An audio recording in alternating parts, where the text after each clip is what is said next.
नमस्कार। मैं निशांत कुमार। स्वागत है आप सभी स्टूडेंट को आपके अपने YouTube परिवार दिशा साइंस क्लासेस में। तो कैसे आप सभी स्टूडेंट? उम्मीद करते हैं कि बहुत ही अच्छे होंगे जी। और काफ़ी दिनों के बाद जो है से आपके लिए क्लास 12th के चैप्टर 2 का हम ऑब्जेक्टिव क्वेश्चन लेकर के आए हैं, जो कि क्वेश्चन बैंक सीरीज का है। और चैप्टर 1 में आपको जो भी ऑब्जेक्टिव क्वेश्चन था, लघु उत्तरीय था और दीर्घ उत्तरीय था, सारे क्वेश्चंस आपको करवा दिए गया था। और टोटल 7 क्लास हुए थे, जिनमें से 2 ऑब्जेक्टिव था, 2 लघु उत्तरीय था, 4 थे, और 3 लघु उत्तरीय 5 और 2 दीर्घ उत्तरीय, यानी कि टोटल आपके जो क्वेश्चन थे वो क्लास जो थे वो 7 थे। ठीक है। अब यहाँ पर कुछ बच्चे जुड़े हैं और इस क्लास में हम लोग बात करने वाले हैं चैप्टर, किसके बारे में बात करने वाले हैं? चैप्टर 2। ध्यान दीजिएगा, चैप्टर 2 विलयन के बारे में बात करने वाले हैं, जिसको हम लोग क्या बोलते हैं? सॉल्यूशन बोलते हैं। सॉल्यूशन के बारे में बातचीत करने वाले हैं और ये ऑब्जेक्टिव, मतलब कि ऑब्जेक्टिव क्वेश्चन पर हम लोग चर्चा करेंगे। ठीक है। और जैसे कि मंटू कुमार है, साजिद आलम है, दिशा फैन, इरफान। ठीक है। तो आपके जो क्लास होंगे, अब क्वेश्चन बैंक सीरीज की जो टाइमिंग है वह अब आपका कंटिन्यू जो है वो 2 PM से ही स्टार्ट होने वाला है। मतलब 2 बजे से ही आपका क्लास पर डे स्टार्ट होगा। ठीक है।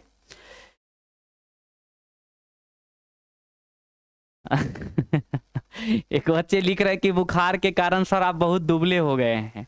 ओह हा। चलिए चलते हैं क्वेश्चन पर। लेकिन उस पर क्वेश्चन पर जाने से पहले आप सभी स्टूडेंट एक बार क्या करेंगे, क्लास को शेयर कर दीजिए। और शेयर के साथ साथ जितने भी स्टूडेंट लाइव हैं अभी, सभी स्टूडेंट क्लास को क्या कर देंगे? लाइक्स कर दीजिए। उसके बाद फिर जो है हम लोग क्लास को स्टार्ट करने वाले हैं। ओके।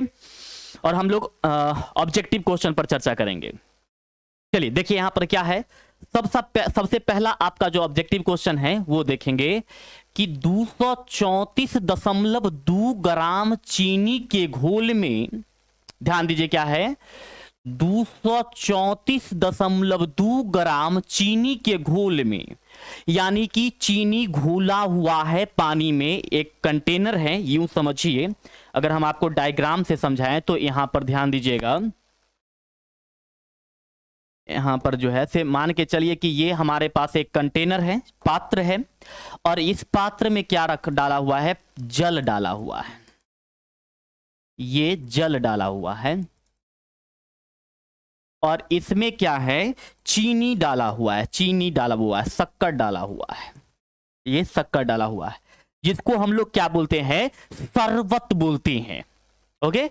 तो अब यहां पर आप देख सकते हैं कि करा कि 234.2 ग्राम चीनी के घोल में, यानी कि इसका कुल द्रव्यमान जो है ये आपके 234.2 ग्राम हो गया। 234.2 ग्राम हो गया ये आपका कुल इसका द्रव्यमान। उसके बाद कहा जा रहा है कि 34.2 ग्राम चीनी है। इस टोटल जो ये द्रव्यमान है विलयन का, इस विलयन में जो चीनी का द्रव्यमान है, चीनी का जो द्रव्यमान है ये है आपका 34.2 ग्राम। अब आप लोग बताइए जरा कि यहां पर जो ये चीनी है ये आपका विलय है या विलायक है? अब क्लास 12th में है तो इतना तो आप बता ही सकते हैं, इसलिए आप सभी स्टूडेंट कमेंट करके जल्दी से बताएंगे कि ये 200 चीनी जो है ये 34.2 ग्राम है। तो यहां पर ये चीनी जो है आपका क्या है? विलय है या फिर विलायक है? विलय है या फिर विलायक है? राइट आंसर इसका होने वाला है विलय होगा। ये आपका क्या है? विलय है। ध्यान दीजिएगा, भले आपके क्वेश्चंस ऑब्जेक्टिव है लेकिन हम आपको पूरी तरह से ऑब्जेक्टिव की तरह आपको यहां पर बता रहे हैं। जो विलय, हिमांशु प्रकाश, वेरी गुड। अब चलिए देखिए यहां पर क्या होता है। तो यहां पर हम लोग क्या लिखेंगे? विलयन का द्रव्यमान। क्या लिखेंगे? सॉल्यूशन में लिखेंगे विलयन का द्रव्यमान। विलयन का द्रव्यमान। तो विलयन का द्रव्यमान बाबू कितना दिया हुआ है? देखिए तो 234.2 ग्राम है। तो यहां पर हम लोग लिखेंगे 234.2 ग्राम लिखेंगे। ध्यान दीजिएगा, ये पूरे कुल विलयन का द्रव्यमान हमने कितना लिखा? 234.2 ग्राम लिखा। के बाद चीनी का द्रव्यमान कितना है वो लिखेंगे। तो यहां पर देखिए लिखेंगे चीनी का द्रव्यमान, क्या लिखेंगे बुआ जी? चीनी का द्रव्यमान, चीनी का द्रव्यमान। तो चीनी का द्रव्यमान आपका कितना है? तो वो आप देख सकते हैं बुआ जी। तो चीनी का जो द्रव्यमान है वो 34.2 ग्राम है। कितना है? 34.2 ग्राम है। यानी कि यहां पर हम ये लिख देंगे 34.2 ग्राम लिख सकते हैं। या फिर चीनी के जगह पर हम लोग लिख सकते हैं विल्ले का भी द्रव्यमान लिख सकते हैं। याद रखिएगा, चीनी के जगह पर हम लोग क्या लिख सकते हैं? विल्ले का भी द्रव्यमान लिख सकते हैं। ठीक, अब इसमें देखेंगे, नेक्स्ट देखिए क्या होता है इसमें। अब क्या है कि ये आप ध्यान दीजिएगा, इसमें क्या है? जल है और क्या है? चीनी है। अब मुझे बताइए कि अगर इस विलयन में, अगर इस विलयन में जल है और चीनी है, अगर इसमें से हम चीनी को अगर निकाल देंगे तो क्या बचेगा? बताइए जरा,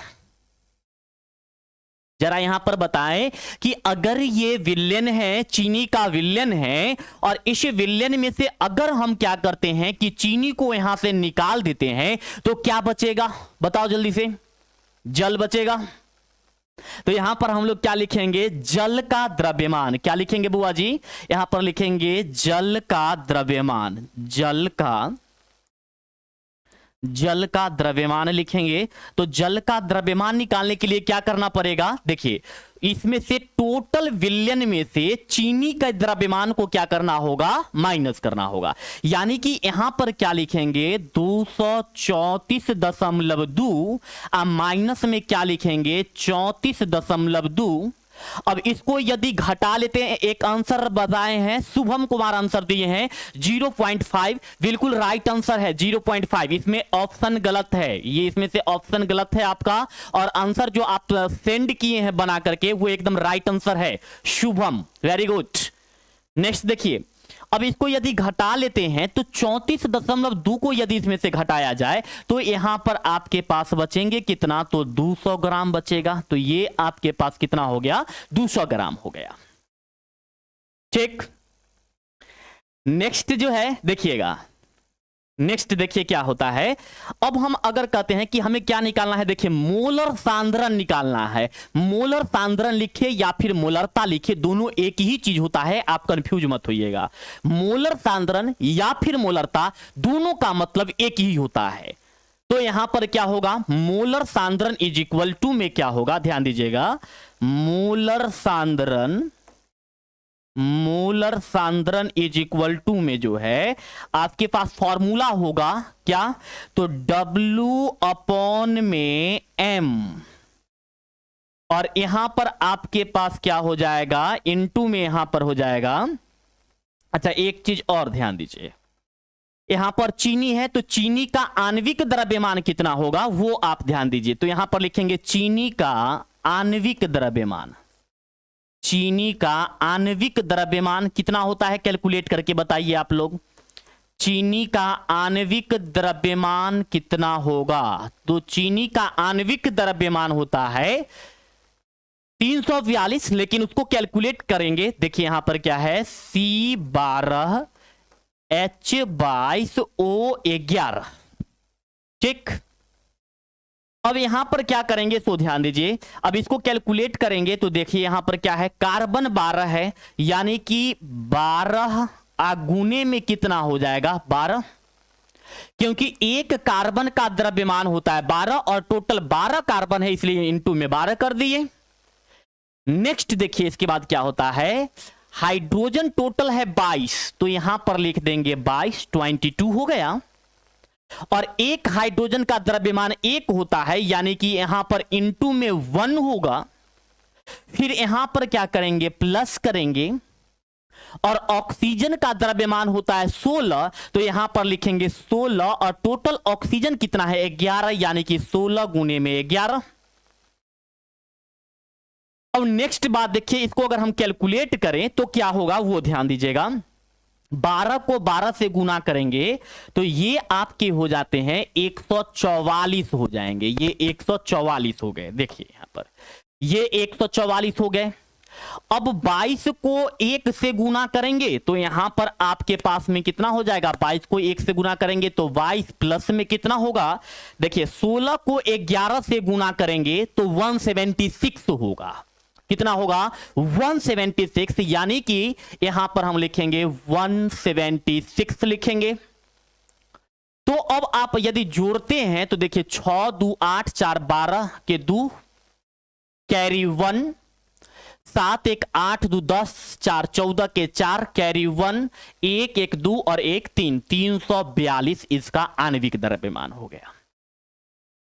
यानी कि अभी तक जो हमने निकाला आणविक द्रव्यमान निकाला, ये आणविक द्रव्यमान जो है 342 ग्राम है। और एक बात और हम बताएं आपको, ये क्वेश्चन आपको 2021 में पूछा गया है, इसीलिए इस चीज को हम पूरा एक्सप्लेनेशन करके बता रहे हैं ताकि आपको किसी भी प्रकार का कोई डाउट ना हो। ओके, अब शेख किंग 99 पढ़ाई कीजिए बुआ। चलिए अब नेक्स्ट बात देखते हैं, यहां से आपका ये सॉल्यूशन है। चलिए मोलरता बराबर हमको देखना है, तो मोलरता क्या है वो ध्यान में दीजिएगा। देखिए यहां पर मोलरता बराबर या मोल, देयरफॉर क्या लिखेंगे, मोलर सांद्रण बराबर, मोलर सांद्रण बराबर, मोलर सांद्रण बराबर में क्या है, तो देखिए आप वहां पर देखिए चीनी का द्रव्यमान कितना दिया हुआ है वो देखिए, ये है आपका 34.2, तो यहां पर लिखेंगे क्या, 34.2 लिखेंगे, या फिर फॉर्मूला के तौर पर अगर लिखिएगा तो W अपॉन में आप लिख सकते हैं M गुने में V और गुने में 1000 मल्टीप्लाई फॉर्मूला के तौर पर। तो यहां पर क्या होगा बुआ जी, देखेंगे तो W आपका कितना है 34.2 है और M कितना है 342 है और V कितना है, तो V आप देख सकते हैं आयतन कितना था 200 ग्राम। देख लीजिए यहां पर जल का द्रव्यमान कितना था 200 ग्राम था, इसीलिए यहां पर हमने क्या लिखा 342, V के जगह पर क्या लिखेंगे 200 इंटू में यहां पर क्या लिखेंगे 1000 लिखेंगे। अब यदि आप इसको कैंसिल आउट करेंगे तो ये कितने बार में कट जाएगा, 5 बार में। अब आप 34.2 को 5 से गुना कर लो, 5 अपॉन में 342, जब आप इसको कैलकुलेट करोगे तो ये आंसर आपका आ जाएगा 0.5 आंसर आ जाएगा। यानी कि ये जो क्वेश्चन था, क्वेश्चन नंबर 1 जिसका मोलरता निकालना था, उसकी मोलरता या फिर मोलर सांद्रण कितना आया है, तो वो आपके 0.5 आंसर है। ये आप कैलकुलेट कर लीजिएगा, आपको 100% आंसर मिल जाएगा। नहीं तो अगर हम कैलकुलेट कर दे तो, और देख लीजिए हम खुद कैलकुलेट कर देते हैं। चलिए देखिए यहां पर क्या कैसे होगा, तो ये 34.2 है, यहां पर देखिए 34.2 है, तो यहां पर क्या लिखेंगे 34.2 को हम यहां पर लिख देते हैं 342 गुने में 5, अब बटा में 342 है, यहां पर 342 और यहां से दशमलव हटाए हैं, इसलिए यहां पर इंटू में क्या करेंगे 10 करेंगे और ये 342 से 342 कट जाएगा। अब आपके पास बचेगा 5 बटा में 10 और इसको दशमलव में कर दीजिएगा तो 0.5, ये आपके आंसर है। क्लियर?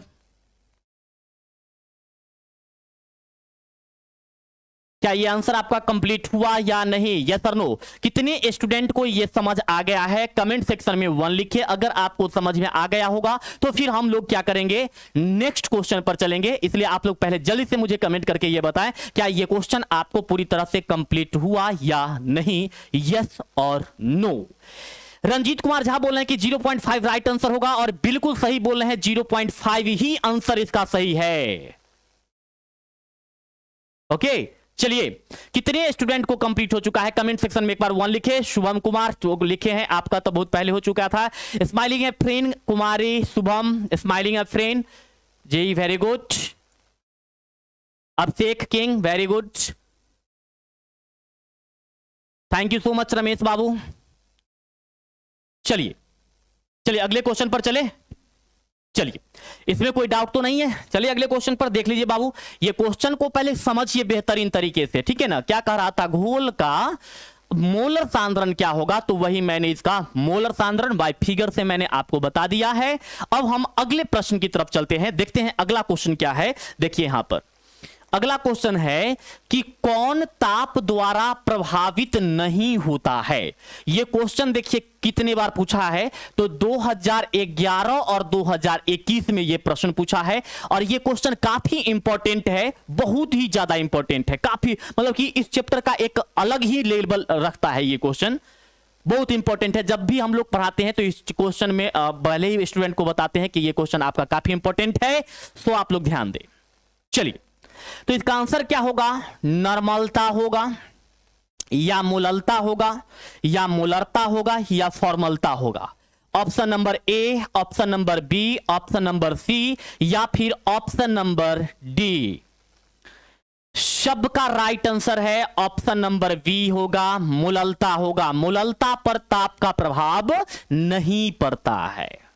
ठीक है, यही बात लिखा है, कौन ताप द्वारा प्रभावित नहीं होता है, तो मूललता ताप द्वारा प्रभावित नहीं होता है। यहां पर एक प्रश्न यदि हम आपको पूछे कि मान के चलिए आपको ऑप्शन में रहेगा कि मूललता ये ताप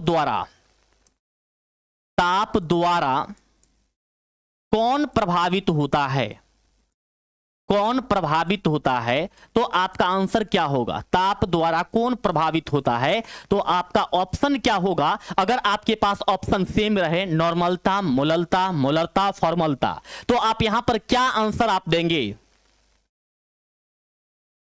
क्या आंसर देंगे कि यहां पर मैंने बोला ताप द्वारा कौन प्रभावित होता है?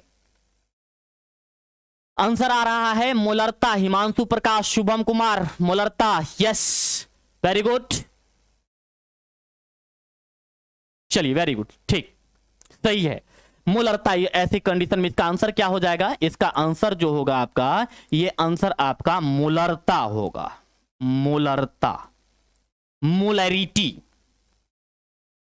मूलैरिटी, मूलैरिटी इसका आंसर हो जाएगा। ठीक है, चलिए नेक्स्ट क्वेश्चन की तरफ चलिए। अगला क्वेश्चन क्या है देखिए, कह रहा है किसी बिलियन के, ये क्वेश्चन कब कब पूछा गया है, तो देखिए 2013 में और 2015 में ये क्वेश्चन पूछा गया है।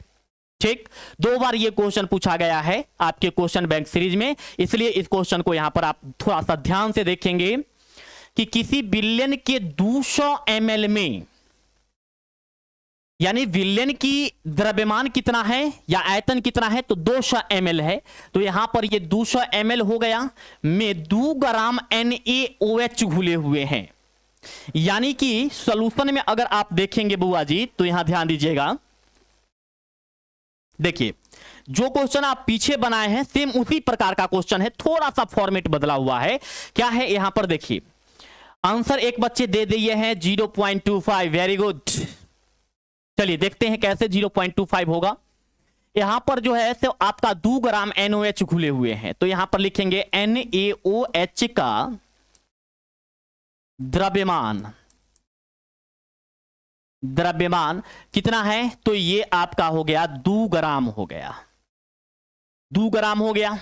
ध्यान दीजिएगा क्वेश्चन में क्या है कि NaOH का द्रव्यमान कितना हो गया, 2 ग्राम हो गया। नेक्स्ट बात देखेंगे यहां पर क्या है, NaOH का आणविक द्रव्यमान, क्या लिखेंगे, NaOH का आणविक द्रव्यमान, आणविक द्रव्यमान। तो NaOH का आणविक द्रव्यमान की यदि चर्चा करें तो इसमें क्या होगा, तो देखिए NaOH है, तो सोडियम का आणविक द्रव्यमान, ये द्रव्यमान कितना होता है, तो 23 होता है, प्लस में ऑक्सीजन का 16, प्लस में हाइड्रोजन का 1, यानी कि ये कितना हो गया, 40 हो गया। आणविक द्रव्यमान कितना हो गया, 40 हो गया। यानी कि आणविक द्रव्यमान आपका कितना निकला, 40 निकल गया। नेक्स्ट देखेंगे तो यहां पर क्या है, किसी बिलियन के 200 ml में, यानी कि आपके विलयन का द्रव्यमान कितना है या आयतन कितना है, तो देखिए विलयन का आयतन, विलयन का आयतन बराबर में कितना होने वाला है, तो ये आपके 200 ml होंगे। तो यहां पर हम लोग लिख देंगे कितना, 200 ml लिख देंगे। यानी अब आप क्या कर सकते हैं, आपके पास सारे क्वांटिटी निकल गए, अब आप फार्मूला लगा दीजिए, मोलर सांद्रण या फिर मोलरता बराबर में, क्या लिखेंगे, मोलरता बराबर में, मोलरता बराबर में क्या है, ध्यान दीजिएगा। तो मोलरता बराबर में यहां पर आपका होने वाला है, क्या होगा भाई साहब, फॉर्मूला होता है W अपॉन में M इंटू में V इंटू में 1000। ये फॉर्मूला है। अब इस फॉर्मूला पर वैल्यू यदि रखते हैं तो इसका क्या होगा, ध्यान दीजिएगा बुआ जी। यहां पर आपका आ जाएगा W का वैल्यू है आपके पास 2 ग्राम, और M का वैल्यू हम लोग निकाले हैं 40, और V का वैल्यू है 200, और इंटू में है 1000।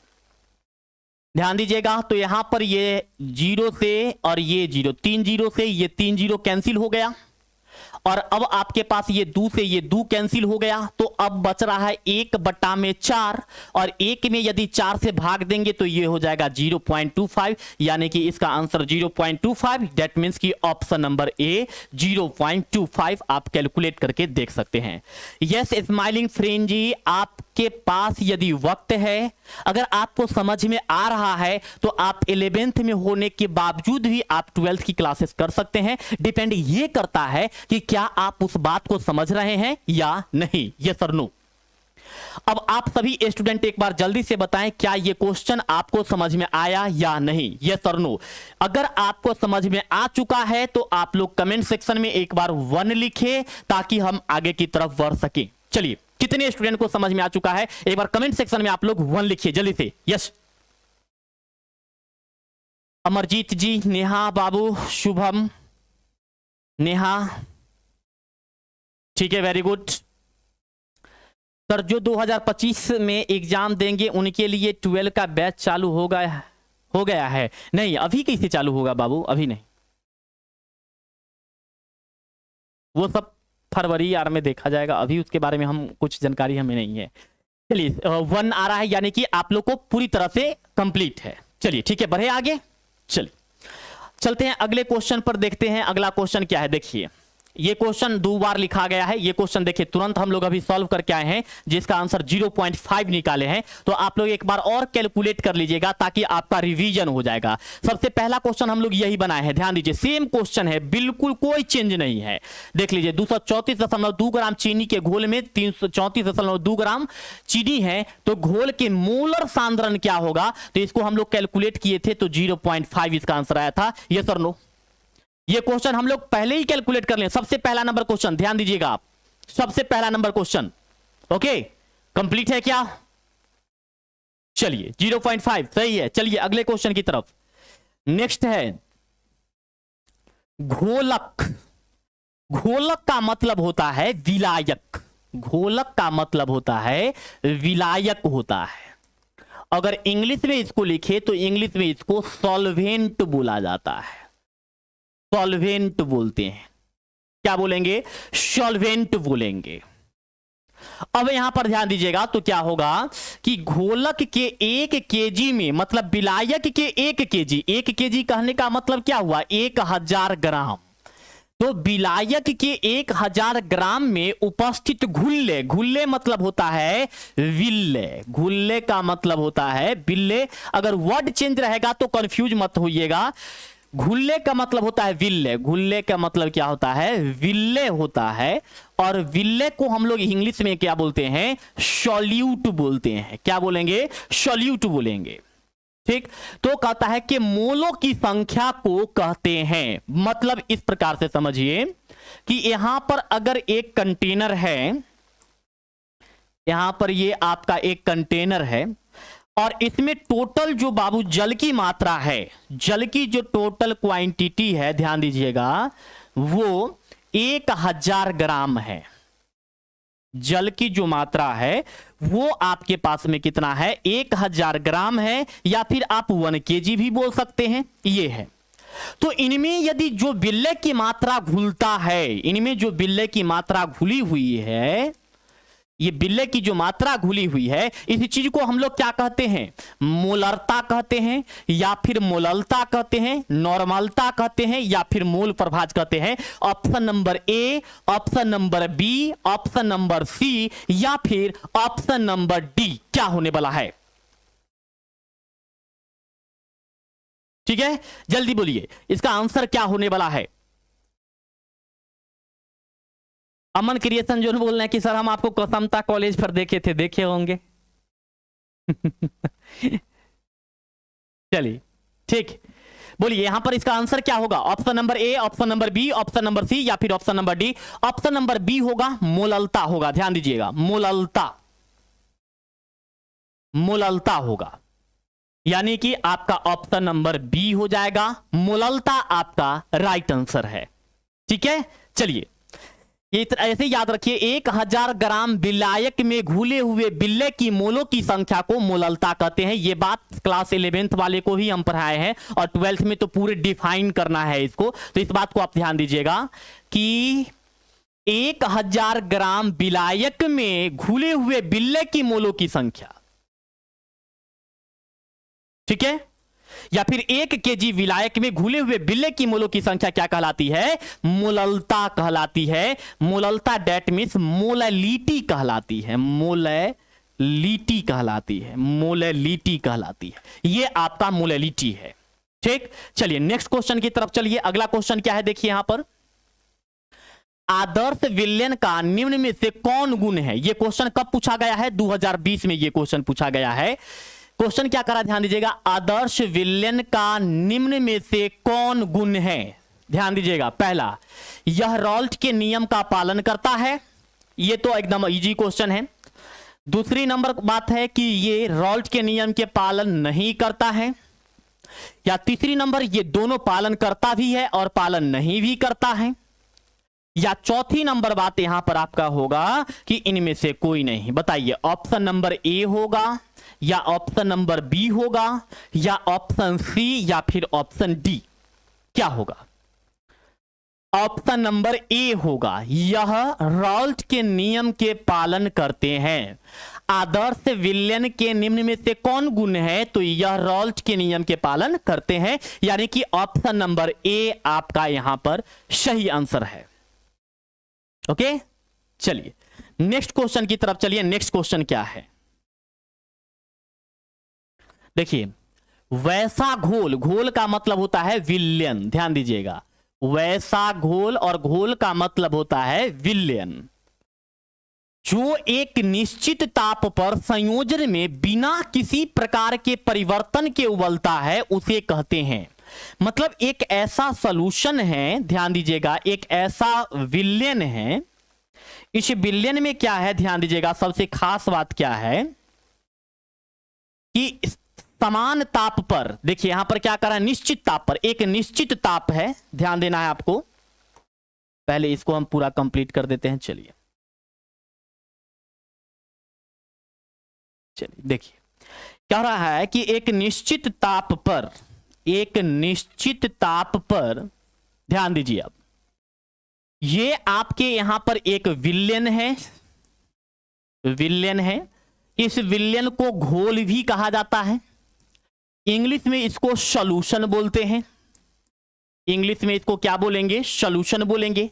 तो अगर आप यहां पर ध्यान देंगे तो पता क्या चलेगा कि यहां पर इस विलयन में जो है तो क्या है कि ये सॉल्यूशन है। और अब आपको यहां पर क्या कह रहा है कि एक निश्चित ताप पर बिना संयोजन के, मतलब ये किसी से अभिक्रिया नहीं करती है, बिना संयोजन के और बिना किसी प्रकार के परिवर्तन के, न ही इसमें कोई परिवर्तन होता है, उसके बावजूद भी ये उबलता है, उबलता है, बॉइल होता है। तो इस विलयन को हम लोग क्या कहते हैं? उबलना, डेट मींस की बॉइल होता है, उबलता है। तो इस चीज को हम लोग क्या कहेंगे? सबसे पहला नंबर ऑप्शन है आपको एजियोट्रॉपिक मिश्रण कहेंगे, असंतृप्त कहेंगे, अति संतृप्त कहेंगे या फिर आदर्श कहेंगे। ऑप्शन नंबर ए होगा, option number B, option number C या फिर ऑप्शन नंबर डी? बोलिए, option number A, option number B, option number C, option number D? Kumari बोल रही है ए होगा, Shipu A, Bittu A, very good. और anybody? Himanshu A, very good. चलिए ठीक है, सही आंसर आपका क्या होगा?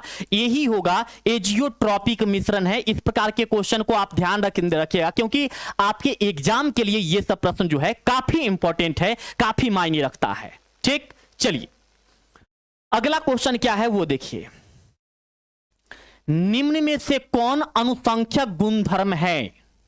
ये 2021 में क्वेश्चन पूछा गया है और ये भी काफी इंपॉर्टेंट क्वेश्चन है। अनुसंख्यक गुणधर्म याद रखिएगा, अनुसंख्यक गुणधर्म, अनुसंख्यक गुणधर्म जिसको कॉलिगेटिव प्रॉपर्टीज बोला जाता है, कॉलिगेटिव प्रॉपर्टीज बोला जाता है इंग्लिश में, कॉलिगेटिव प्रॉपर्टीज बोला जाता है। देखिए यहां पर क्या है, श्यानता मतलब होता है आपका क्या, विस्कोसिटी, विस्कोसिटी, विस्कोसिटी हो गया। दूसरे नंबर बात है पृष्ठ तनाव, मतलब कि सरफेस टेंशन हो जाएगा, सरफेस टेंशन होगा। तीसरा है अपरिवर्तनांक, इनफ्रैक्टिव इंडेक्स हो जाएगा। और चौथा है प्रासरण दाब, जिसको हम लोग ऑस्मोटिक प्रेशर बोलते हैं, ऑस्मोटिक प्रेशर बोलते हैं। इसको रिफ्रैक्टिव इंडेक्स बोलते हैं, रिफ्रैक्टिव इंडेक्स बोलते हैं, इंडेक्स बोलते हैं। अब यहां पर आपको पता होना चाहिए कि टोटल अनुसंख्यक गुणधर्म 4 होते हैं, लेकिन इसमें से कह रहा है 4 ऑप्शन तो है आपके पास, श्यानता है, पृष्ठ तनाव है, अपरिवर्तनांक है या फिर प्रसरण दाब है। तो कह रहा है कि इन 4 ऑप्शन में से कौन सा अनुसंख्यक गुणधर्म है? तो आपको पता होना चाहिए कि श्यानता आपका अनुसंख्यक गुणधर्म नहीं है, नहीं आपका पृष्ठ तनाव अनुसंख्यक गुणधर्म है, और नहीं आपका अपरिवर्तनांक गुणधर्म है, यानी कि बच कौन रहा है, प्रासरण दाब, यानी कि प्रासरण दाब आपके अनुसंख्यक गुणधर्म है, कॉलिगेटिव प्रॉपर्टीज है। यानी कि क्वेश्चन नंबर 8 का आंसर आपका क्या होने वाला है, डी होगा, क्योंकि यही आपका अनुसंख्यक गुणधर्म है, प्रासरण या फिर प्रासरण दाब। इसको प्रासरणी दाब भी बोलते हैं। इसमें एक टॉपिक है उल्टा प्रसरण, जिसको नमक को लवणहीन बनाया जाता है। यह टॉपिक भी काफी इंपॉर्टेंट है। ठीक, चलिए नेक्स्ट क्वेश्चन की तरफ चलते हैं। यह आपका ऑप्शन नंबर यहां पर डी होगा। अगला क्वेश्चन क्या है वो देखिए। पहाड़ों पर कहने का मतलब जैसे जैसे आप क्या होगा, एक लेवल से ऊपर जाएंगे, एक छोटे से लेवल से, मतलब कि वायुमंडल में आप ऊपर की तरफ बढ़ेंगे तो क्या होता है, ध्यान दीजिएगा, क्या है, जल का क्वथनांक कम हो जाता है। क्यों कम हो जाता है? और यह क्वेश्चन कब पूछा गया है, 2020 में पूछा गया है। तो अब बताएं जरा कि यह कम क्यों होता है। ऑप्शन नंबर ए, वहां वायुमंडलीय दाब कम हो जाता है। जैसे जैसे आप ऊपर जाएंगे वायुमंडलीय दाब कमेगा, जल का क्वथनांक अपने आप कम जाएगा। पहली नंबर बात। दूसरा नंबर बात देखिएगा, वहां ताप कम है, मतलब जैसे जैसे आप ऊपर वायुमंडल में जाएंगे तो टेम्परेचर कमेगा। थर्ड नंबर बात, वहां दाब ज्यादा है, जैसे जैसे आप ऊपर की तरफ जाएंगे, पहाड़ पर ऊपर जाएंगे तो वहां पर प्रेशर कमेगा। या चौथी नंबर बात, वहां हवा ज्यादा है, वहां पर एयर की कॉन्सेंट्रेशन ज्यादा है, मैक्सिमम वहां पर एयर है। तो कौन सा आंसर आपको यहां पर ऑप्शन राइट लग रहा है? कौन सा आपको यहां पर ऑप्शन लग रहा है कि इसका सही होगा क्वेश्चन नंबर 9 का? सो जल्दी से आप लोग बताएं। कामनी कुमारी क्या पूछ रही है आप? सर टाइम बताइए, किस चीज का टाइम? आपका यहां पर आंसर होगा बाबू, वहां वायुमंडलीय दाब क्या होता है, कम होता है। यानी कि ऑप्शन नंबर ए, 9 का ऑप्शन नंबर ए जो है ये आपके सही आंसर होंगे कि वहां पर एटमॉस्फेरिक प्रेशर कम होता है, एटमॉस्फेरिक प्रेशर लो होता है। एटमॉस्फेरिक प्रेशर क्या होता है, लो होता है। ठीक, चलिए क्लियर है क्वेश्चन आप लोगों का? तो बढ़े नेक्स्ट क्वेश्चन पर। यस सर, कितने बजे से लाइव आते हैं? 2 बजे। क्लास 12th का जो लाइव का टाइमिंग है वो 2 PM है 12th के लिए, ध्यान दीजिएगा। चलिए नेक्स्ट क्वेश्चन की तरफ चलिए। नेक्स्ट है कि निम्न में से बिलियन के लिए कौन अनुसंख्यक गुण है? फिर यहां पर जो है उसी प्रकार का कुछ क्वेश्चन है जैसे कि क्वेश्चन आप पीछे देखे थे सेम उसी प्रकार का क्वेश्चन है, निम्न में से विलयन के लिए कौन अनुसंख्यक गुणधर्म है या अनुसंख्यक गुण है। ऑप्शन नंबर ए है आपके पास प्रासरण है, प्रासरण डेट मीन्स की ऑस्मोसिस, ऑस्मोसिस है। या सेकेंड नंबर बात पृष्ठ तनाव डेट मीन्स की सरफेस टेंशन, सरफेस टेंशन होगा। या तीसरा नंबर बात चालकता कंडक्टर, कंडक्टर होगा। और या फिर चौथा नंबर है अर्ध आयु मतलब हाफ एज, हाफ एज, अर्ध आयु। तो क्या होने वाला है इसका आंसर, इसका भी आंसर एकदम इजी है। इसका आंसर क्या होगा, प्रसारण होगा, ऑस्मोसिस होगा, क्योंकि अनुसंख्यक गुणधर्म 4 होते हैं जिनमें से एक प्रसारण या फिर प्रसारणी दाब है। तो पहला वाला प्रसारणी दाब था, इसमें प्रसारण है, यानी कि इसका आंसर जो होगा वो आपके क्या होने वाला है, 10 का ए होगा, राइट आंसर होगा। चलिए नेक्स्ट क्वेश्चन की तरफ चलते हैं। ये 10 नंबर क्वेश्चन एकदम इजी क्वेश्चन था। नेक्स्ट क्वेश्चन क्या है उसको देखिए। अगला क्वेश्चन देखिए, प्रसारण दाब निम्नलिखित में से किस समीकरण द्वारा व्यक्त होते हैं या फिर व्यक्त किए जाते हैं। एक सिंपल सा क्वेश्चन यहां पर हम आपसे पूछेंगे, प्रसारणी दाब को हम लोग किससे सूचित करते हैं, बताइए। प्रसारण दाब को या फिर प्रसारणी दाब को, ऑस्मोटिक प्रेशर को किस चीज से सूचित किया जाता है, ये एक मेरा क्वेश्चन है। पहले इस क्वेश्चन का आंसर दे दीजिए, उसके बाद आप इस क्वेश्चन का आंसर दीजिएगा। प्रसारणी दाब को या फिर प्रसारण दाब को किस चीज से सूचित करते हैं, बोलिए जल्दी से। पाई से, पी लिख रहे हैं नहीं, पाई होगा, ध्यान दीजिएगा। प्रसारण दाब को या फिर प्रसारणी दाब को, प्रसारणी दाब को, प्रसारणी दाब को पाई से सूचित किया जाता है, यह बात याद रखिएगा। केमिस्ट्री में भी पाई का यूज है, यानी कि विलयन चैप्टर में प्रसारणी दाब को जो है पाई से सूचित किया जाता है, पी से सूचित नहीं किया जाता है। दाब है इसका मतलब यह नहीं कि पी से सूचित किया जाएगा, गलत है, गलत हो जाएगा ऐसी स्थिति में, ठीक है, याद रखिएगा। पाई से सूचित किया जाता है, पाई से सूचित किया जाता है। चलिए नेक्स्ट क्वेश्चन, चलिए देखिए यहां पर, प्रसारण दाब निम्नलिखित में से किस समीकरण द्वारा व्यक्त किए जाते हैं। 2020 में ये प्रश्न आपसे पूछे गए हैं। और यहां पर क्वेश्चन क्या है, पहला आपका है P बराबर में CRT, दूसरा है P बराबर में CT अपॉन R, तीसरा है P बराबर में RC अपॉन में T, और चौथा है P बराबर में RT अपॉन में C। Option number A, option number B, option number C या फिर ऑप्शन नंबर डी, क्या होगा आंसर, जल्दी से कमेंट करके बताइए। यस, तो आपका आंसर यहां पर होने वाला है ऑप्शन नंबर ए, P बराबर में CRT। ऑप्शन नंबर ए हो जाएगा, P बराबर में CRT आपका यहां पर आंसर होगा, ठीक है।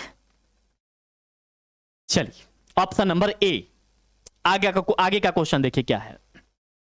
अर्धपरागम्य झिल्ली से प्रसारण क्रिया में निकल पाते हैं, बड़ी ही मस्त क्वेश्चन है। 2020 में ये क्वेश्चन आपसे पूछा गया एग्जाम में। देखिए क्या है, इसको हम आपको डायग्राम के माध्यम से समझाते हैं ताकि आपको क्लियर समझ में आ जाए। चलिए देखिए यहां पर क्या है, मान के चलिए कि ये अर्धपरागम्य झिल्ली है, यहां पर ये अर्धपरागम्य झिल्ली है। इस अर्धपरागम्य झिल्ली में आप ध्यान देंगे यहां पर, ये चलिए अर्धपरागम्य झिल्ली है। अब यहां पर हम क्या करते हैं, विलायक यहां पर हम ले लेते हैं, विलयन ले लेते हैं, यहां पर ये विलयन ले लेते हैं, इसमें ये विलयन है। और इस तरफ जो है ये हम लेते हैं विलायक ले लेते हैं, इधर विलायक ले लेते हैं,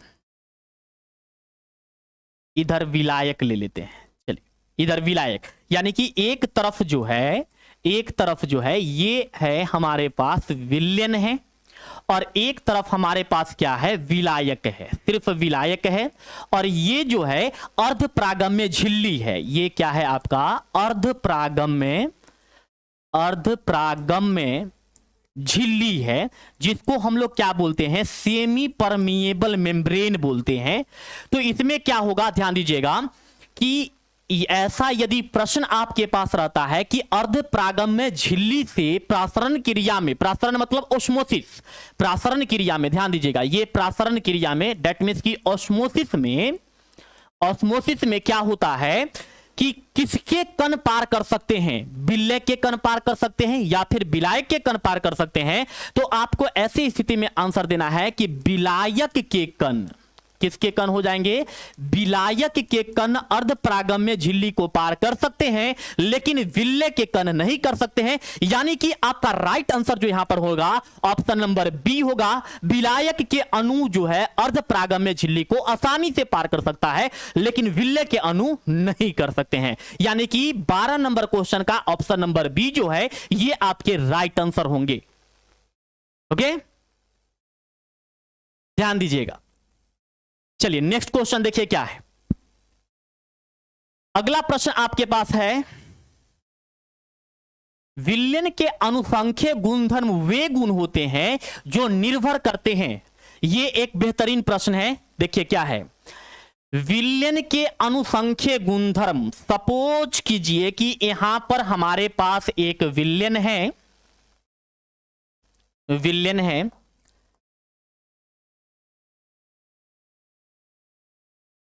देखिए ये यहां पर एक विलयन ले लिए और इस विलयन का जो अनुसंख्यक गुणधर्म होगा वो किस पर निर्भर करता है। तो देखिए यहां पर, चलिए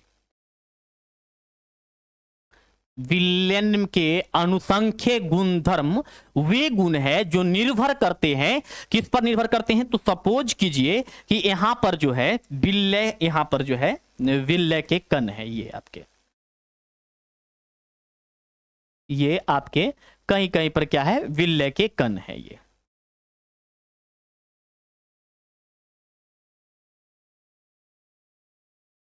विलय के कण है, ये आपके विलय के कण है। चलिए अब यहां पर आप देखेंगे तो क्या होगा कि इसमें कह रहा है कि कणों के आकार पर, मतलब कि जो ये विलय है इनके कण के आकार, मतलब कितने इनका आकार है, शेप है, कैसा आकार है, उन पर डिपेंड करता है। या फिर केवल कणों की प्रकृति, मतलब ये कण की प्रकृति कैसा है, नेचर कैसा है, उस पर डिपेंड करेगा। या फिर विलायक के प्रकृति पर, मतलब इसमें जो विलायक है इसके प्रकृति पर डिपेंड करेगा। या फिर केवल कणों की संख्या पर, मतलब कि इनमें जो कण घुला हुआ है, जैसे कि इसमें जो ये है ये आपके क्या है, विलय है, डेट मीन्स की सॉल्यूट है जो कि इसमें घुला हुआ है। तो इन विलय के कणों पर निर्भर करेंगे या फिर विलायक के कण पर निर्भर करेंगे या फिर विलय के प्रकृति पर निर्भर करेंगे या फिर विलय के आकार पर निर्भर करेंगे। कौन से कंडीशन पर ये डिपेंड करते हैं। तो आपको बता दें, ये चीज आप एकदम से इसके डिफिनीशन के लिए भी याद रख लीजिएगा। विलयन का अनुसंख्यक गुणधर्म ऐसा गुणधर्म है या फिर वह गुणधर्म है जो विलय के कणों की संख्या पर निर्भर करता है, न कि उसके प्रकृति पर, न कि उसके आकार पर। कितने कण की संख्या है उन संख्या पर डिपेंड करता है। यानी कि यहां पर अगर आप देखेंगे तो केवल कणों की संख्या, यानी कि ऑप्शन नंबर डी, यानी कि 13 का ऑप्शन नंबर डी यहां पर राइट आंसर होगा। ये विलय के कणों की संख्या पर डिपेंड करता है, न कि आकार पर डिपेंड करता है। ओके, कुछ बच्चे ऑप्शन नंबर ए बोल रहे थे, कुछ बी बोल रहे थे, कुछ सी बोल रहे थे, जो कि गलत था। अनुसंख्यक गुणधर्म डेट मींस की कॉलिगेटिव प्रॉपर्टी जो होता है वो डिपेंड करता है, किस चीज पर डिपेंड कर रहा है, तो कणों की संख्या पर डिपेंड कर रहा है कि इसमें कितनी कणों की संख्या है, उस पर डिपेंड करता है। चलिए नेक्स्ट क्वेश्चन की तरफ चलिए। अगला क्वेश्चन क्या है, देखिए क्या है, निम्नलिखित में से किसमें विलयन के अनुसंख्यक गुणधर्म नहीं है। इनमें से कौन सा आपको विलयन का अनुसंख्यक गुणधर्म नहीं लग रहा है। पहला, प्रासरणी दाब नहीं है, या फिर पृष्ठ तनाव नहीं है, या फिर वाष्प दाब का अवनमन नहीं है, या फिर हिमांक अवनमन नहीं है। इनमें से कौन से ऑप्शन आपको लग रहा है कि यह अनुसंख्यक गुणधर्म नहीं है। 3 तो है, 1 नहीं है, तो वह कौन इसमें से अनुसंख्यक गुणधर्म नहीं है। ऑप्शन नंबर ए, या फिर option number B, option number C या फिर option number D? Dilkhush science lectures बोल रहे हैं option number B. Very good. MD Ijaz option number B सही है। चलिए ठीक है। देखिए इसमें है क्या, अनुसंख्यक गुणधर्म जो है वो 4 होते हैं। पहला नंबर तो यहां पर आपका ये 1 नंबर में ये दिया हुआ है, दूसरा नंबर में वाष्प दाब का अवनमन दिया हुआ है, तीसरा नंबर में हिमांक अवनमन दिया हुआ है, चौथा नंबर में एक होता है क्वथनांक उन्नयन होता है। क्वथनांक उन्नयन, यही 4 जो है अनुसंख्यक गुणधर्म है। क्वथनांक उन्नयन, क्वथनांक उन्नयन, यही 4 जो है आपके क्या है, अनुसंख्यक गुणधर्म है। बाद बाकी आपके कोई अनुसंख्यक गुणधर्म नहीं है। यानी कि यहां पर ऑप्शन नंबर बी जो पृष्ठ तनाव है, जो सरफेस टेंशन है, ये आपके अनुसंख्यक गुणधर्म नहीं है। यानी कि क्वेश्चन नंबर 15 का जो राइट आंसर होगा वो ऑप्शन नंबर बी होगा। ठीक है, चलिए नेक्स्ट क्वेश्चन। वार्षिक आलम गलत हो गया आपका। चलिए अगले क्वेश्चन की तरफ चलिए। क्वेश्चन कर रहा है कि विलयन के अनुसंख्यक गुणधर्म का उदाहरण है। इसमें से कौन सा विलयन के अनुसंख्यक गुणधर्म का उदाहरण है, आपके देखेंगे। ये क्वेश्चन 2022 में पूछा गया है, ध्यान दीजिएगा। इनमें से कौन से अनुसंख्यक गुणधर्म है, यूं समझिए। इनमें से कौन सा अनुसंख्यक गुणधर्म है? घनत्व, डेट मीन्स की डेंसिटी, या फिर द्रव्यमान, डेट मीन्स की मास,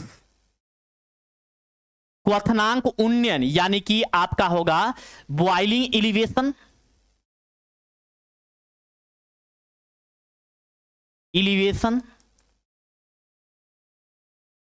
इलिवेशन, या फिर ताप यानी कि टेम्परेचर।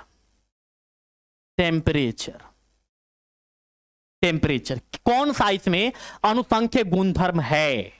तो आपको अभी तुरंत बताए हैं कि 4 अनुसंख्यक गुणधर्म होता है, जिसमें से पहला आपका प्रसारणी दाब हो गया, दूसरा आपका यहां पर क्या है देखेंगे, वाष्प दाब का अवनमन हो गया, तीसरा आपका क्या है, हिमांक का अवनमन हो गया, और चौथा क्वथनांक उन्नयन है। और यहां पर आप देख सकते हैं कि यहां पर ये क्वथनांक उन्नयन है, यानी कि ऑप्शन नंबर सी इसका राइट आंसर होगा कि विलयन के अनुसंख्यक गुणधर्म इसका उदाहरण क्वथनांक उन्नयन होगा। सही है। चलिए option number C right answer होगा। ऑप्शन नंबर बी अगर कोई स्टूडेंट बोल रहे हैं तो गलत है बुआ जी। चलिए अगले प्रश्न पर चलिए। अगला प्रश्न क्या है देखते हैं। मानव रक्त का पीएच मान होता है, ये 2018 में क्वेश्चन पूछा गया है। मानव रक्त, ये आप क्लास 10 में ही पढ़े होंगे। मानव रक्त मतलब ह्यूमन ब्लड का जो है, जो हम लोगों का शरीर में जो रक्त पाया जाता है, ब्लड पाया जाता है, उस ब्लड का पीएच मान क्या होता है? इसका पीएच मान 6.5 होगा, या फिर 7 होगा, या फिर 7.4 होगा, या फिर 8.2 होगा। Option number A, option number B, option number C या फिर ऑप्शन नंबर डी।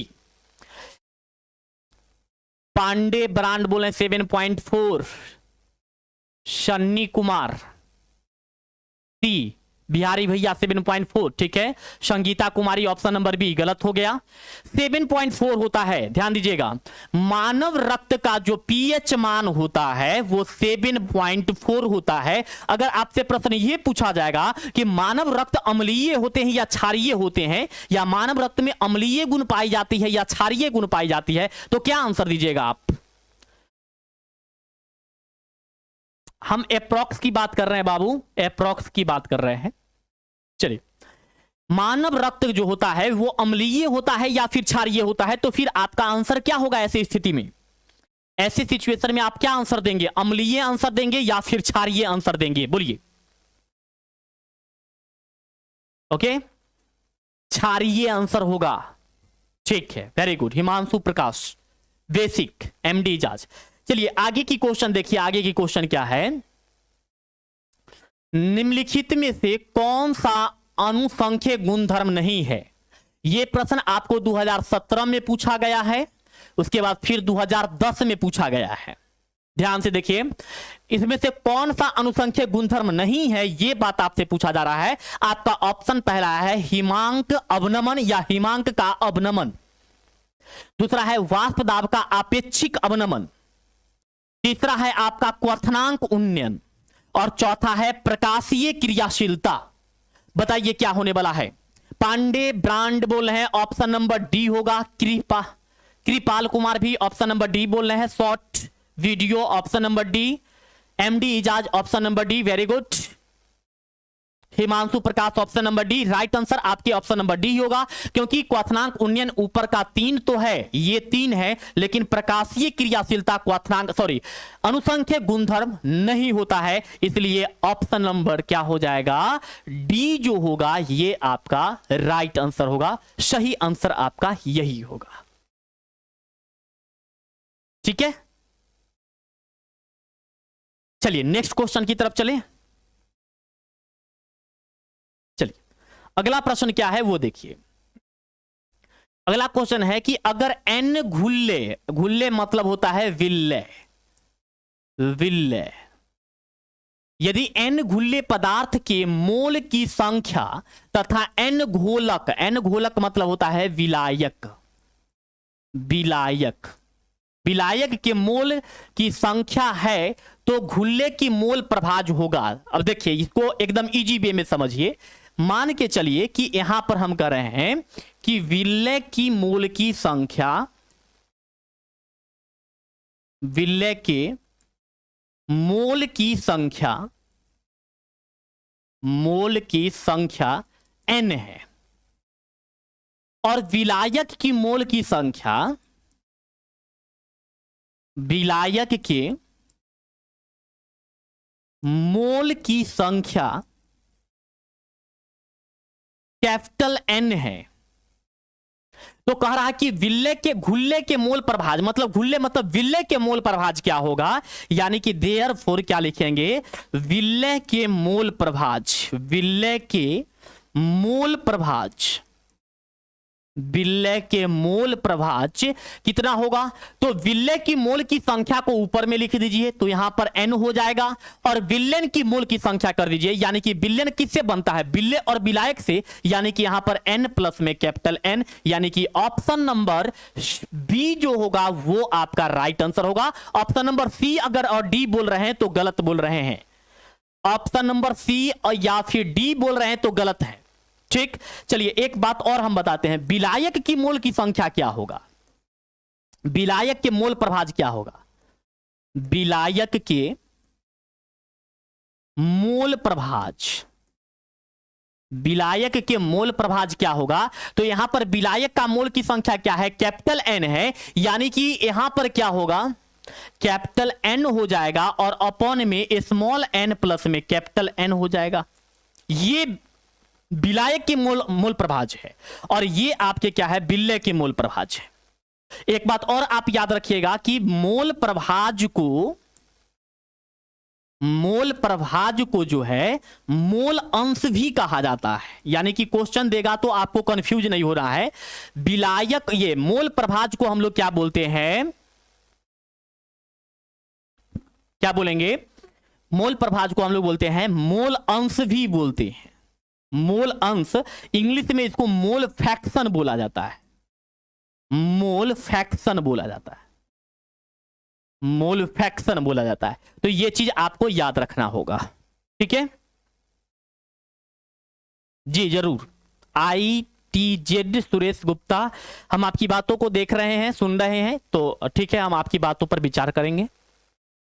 चलिए नेक्स्ट क्वेश्चन की तरफ चलिए। क्या है अगला क्वेश्चन, अगला क्वेश्चन है सामान्य ताप एवं दाब पर किसी गैस के 1 मोल का आयतन होता है। बहुत ही इजी क्वेश्चन, सामान्य ताप एवं दाब पर किसी गैस के 1 मोल का आयतन होता है, कितना आयतन होता है, 22.4 लीटर होता है, या फिर 11.2 लीटर होता है, या फिर 10.8 लीटर होता है, या फिर 22.8 लीटर होता है। कितना आंसर होगा इसका, कितना आयतन होता है सामान्य ताप एवं दाब पर, सामान्य ताप एवं दाब पर एक मोल गैस का आयतन जो होता है वो कितना होता है, तो वो आपका होता है 22.4 लीटर होता है, यानी कि ऑप्शन नंबर बी होगा। ओके, चलिए नेक्स्ट क्वेश्चन की तरफ चलिए, अगले क्वेश्चन की तरफ। क्या है अगला क्वेश्चन, देखिए। मोलरता को व्यक्त किया जाता है, 2017 में यह क्वेश्चन पूछा गया है। मोलरता को व्यक्त किया जाता है, किसमें व्यक्त किया जाता है? ग्राम पर लीटर में व्यक्त किया जाता है, या फिर लीटर प्रति मोल में व्यक्त किया जाता है, या फिर मोल प्रति लीटर में व्यक्त किया जाता है, या फिर मोल प्रति 1000 ग्राम में व्यक्त किया जाता है? किस में व्यक्त किया जाता है? कमेंट करके जल्दी से बताइए। Option number A, option number B, option number C, या फिर ऑप्शन नंबर डी। क्या होने वाला है, बोलिए। 21 के सी बोल रहे हैं Sarvan Kumar, Shani Kumar, Manish Kumar, short video. D बोल रहे हैं बिहारी भैया, ए बोल रहे हैं गलत हो गया। ज्योति कुमारी सी, हिमांशु प्रकाश डी बोल रहे हैं गलत है भाई साहब, मोल प्रति लीटर होगा। ऑप्शन नंबर सी होगा, मोल प्रति लीटर। देखिए मोलरता का फॉर्मूला क्या होता है, परिभाषा क्या बताए थे मोलरता का परिभाषा? मोलरता का परिभाषा बताए थे, प्रति लीटर बिलियन में घुले हुए बिल्ले की मोल की संख्या, प्रति लीटर बिलियन में घुले हुए बिल्ले की मोल की संख्या, यानी कि मोल हो जाएगा, और प्रति लीटर है तो यहां पर प्रति लीटर हो जाएगा, यानी कि मोल प्रति लीटर हो जाएगा, यानी कि यहां पर मोल प्रति लीटर हो गया। डेफिनेशन से तो इसका आंसर है प्रति लीटर बिलियन में घुले हुए बिल्ले की मोलों की संख्या क्या कहलाती है? मोलरता कहलाती है, यानी कि 21 का ऑप्शन नंबर सी जो होगा ये आपका राइट आंसर है।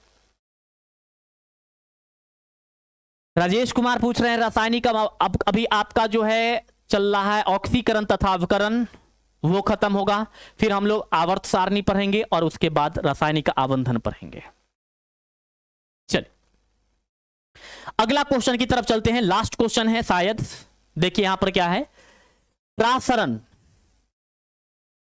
प्रासरण दाब की इकाई है, ऑस्मोटिक प्रेशर का यूनिट क्या होता है? ऑस्मोटिक प्रेशर का यूनिट क्या होता है? ऑस्मोटिक प्रेशर का यूनिट क्या है, या दाब का प्रासरण दाब का इकाई क्या होता है? इस चीज के बारे में आपको बताना है। क्या इसका आंसर होगा? यस बताइए। ज्योति कुमारी बोले ऑप्शन नंबर सी है, नहीं तो बोलिए क्या होने वाला answer? Sunny Kumar option number D बोल रहे हैं, very good. Option number D Sunny Kumar, yes. Bihari भैया ऑप्शन नंबर डी एकदम सही है। Kripal Kumar option number D, Jyoti option D है, ठीक है। राजेश ऑप्शन नंबर डी है, ठीक। MD Ijaz option number D है।